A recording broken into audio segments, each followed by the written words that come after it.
because we don't have forever to kind of like get our Mm-hmm. shit together. You know what I mean? Mm-hmm. And at some point, it's like I don't know, like Things could happen. I'm thinking of a song like from my childhood, but like it's just like at some point the shit goes down. You know what I mean? Yeah. Yeah. When the shit goes down. Remember that song? I don't know. Yeah. But yeah, at some point that happens, and I just think it's time. I mean, I have degrees, and I'm a credentialed professional, and hopefully you won't think otherwise based on my speech. My speech is only out of hyperbole to help people listen, because it's sort of like on social media. If it doesn't sound cool, if it's not quick, but yeah, I do think it's time to start Yeah. I'm happy we're having this conversation. Let's just put it that way. Yeah. Yes. Likewise. Same here. You mentioned planting our food. I really want to dig into that, but um, just to dial it back a bit, you mentioned to just visit these, farms, visit these areas where they have like their agriculture or their farms there. Like, I just wanted to ask, just visiting, and of course, sometimes seeing is believing. You see how their production is, you see how their produce is, you see how the animals, the conditions of all that. But as far as like from an energy standpoint, like what can you tell us with our foods, like having that stored energy? I know that whole process we spoke about, from especially if it's like mass production, but as far as like visiting these places yourself, like Oh, okay, I got you. yeah. I think I got you. So you're asking, I mean, I don't know.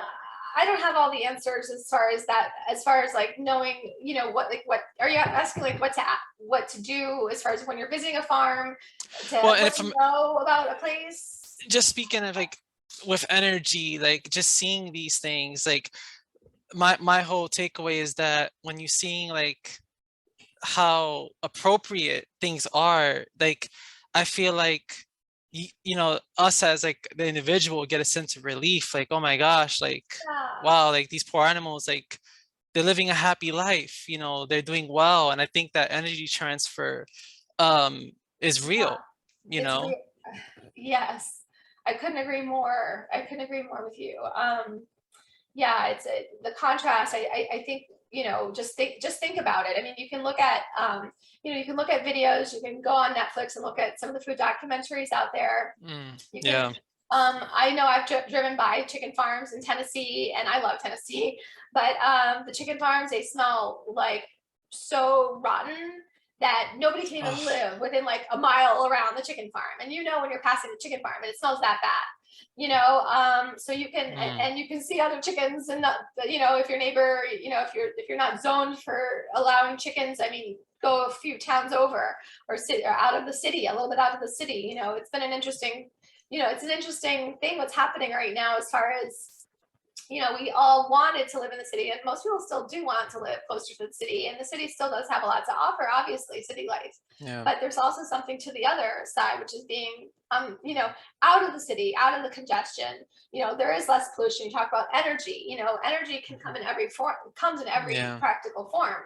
I think it does technically, and whether it be energy of our cell phone devices, energy of our cars, energy of our conversations, energy of our stress, energy of our people yelling at each other, who knows, whatever, you know what I mean? And yes, there's good energy among pockets among that, but I love I that probably example. Yeah. I'm probably taking this deeper than you intended, but No, I love it. Yeah, I love this example. Yeah. yeah, so getting out into where the energy, I guess the best energy would be the energy where nature is as free to live, unencumbered by us. Hmm. And that energy is the energy that you want your plants, your food, your animals to be among, because that's where are going to thrive in the end, is to be. And the reason is because that is the real good energy of this universe. Is the planet. Hmm. It's the planet that possesses it, and that's why plant foods is a trend. I'm not into trendy things, because I don't do that. but Yeah, um, but I I do feel you believe in with plant that. based. Yeah. But I'm not let you take like something away from me. I'm not like, I love plant-based food and I'm all about Hmm. plant-based. You know, I'm not technically plant-based. Like I don't only eat plant foods. I believe animal foods can be extremely healthy for the body, in some cases necessary for life. You know, and I believe that as a person, but I also believe that as a 20-year veteran dietitian who studied more about nutrition than anything else by far for 20 years.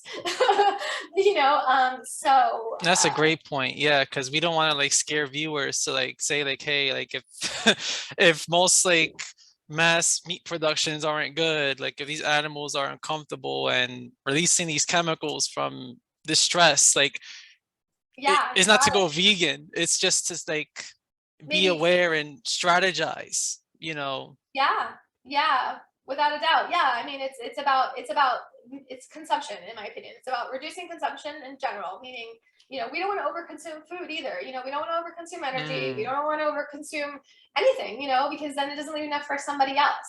But balancing it out. Yeah. yeah, and meat is the same thing, you know, and the more you know about nutrition, and this is where I've loved doing education for all these years, but you know, if you understand what you need in order to support what your lifestyle is, then you can consume the right amount and not too little or too much. You know, and Yeah. so like if you are an avid athlete, or if you are, you know, super muscular in general, or if you are prone to have frequent flus or colds, or you know your immune system's run down, you know it, or whatever, you have a virus in your body, or there's all these reasons why somebody Hmm. might necessitate, require, literally, if I'm a dietitian in the hospital, I'm going to require that we increase their protein, and the only, you know, in order to heal the body. So I had to do that personally, so I know exactly what you're talking about, you know? yes. So true. Yeah. So yeah, so sometimes the easiest, the most consolidated energetically form of energy really is going to be through your animal tissue. So you Mm. get the most you get the most bang for your buck, ounce per ounce wise, for animal tissue than pretty much anything else. You know, minus organ tissue, which of course is also animal tissue. So it's, you know, energy is an interesting thing. You know, It's like the circle of life, you could say, an appreciation for what we consume, and at the same time, like it's acceptable morally because it's nature, you know, it's nature um to yeah, consume a as long as, variety of our diet, you know. yeah, yeah, it is nature. We're part of the food chain, whether we like it or not. Yeah. And I don't think anyone doesn't like it, but anyways, no, we are. And yeah, I think as long as, and you asked about certifications before, as long as we're, you know, we're giving reverence to this animal, and this is where I actually, you know, I don't talk about this a lot publicly, but I guess I am today. But I really actually advocate for the kosher certification.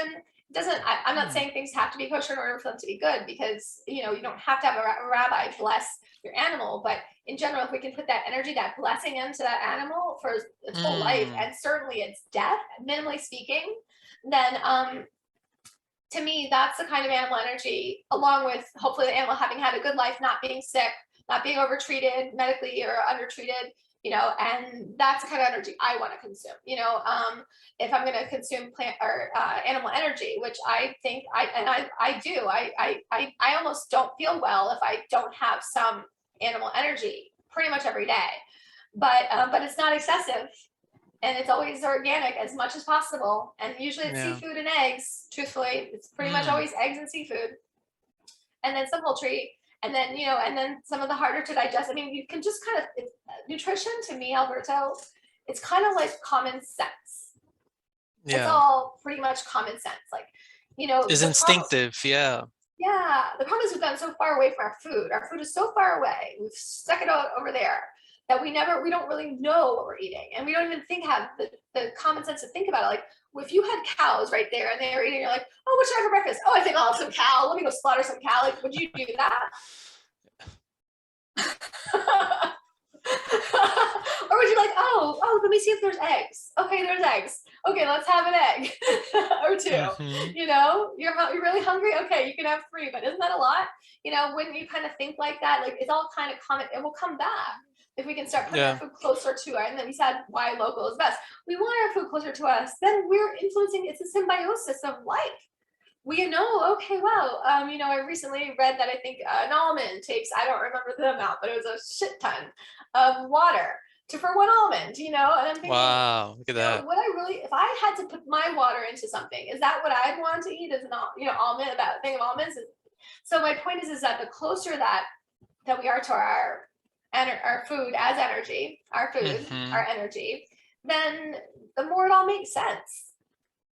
Especially like if it's far, it's like a lot of dealing with, like a lot of hands, a lot of different, like you pointed out earlier, like gas, like transport, like all that um affects, almost tarnishes the quality of that food. Well, there's a cost involved.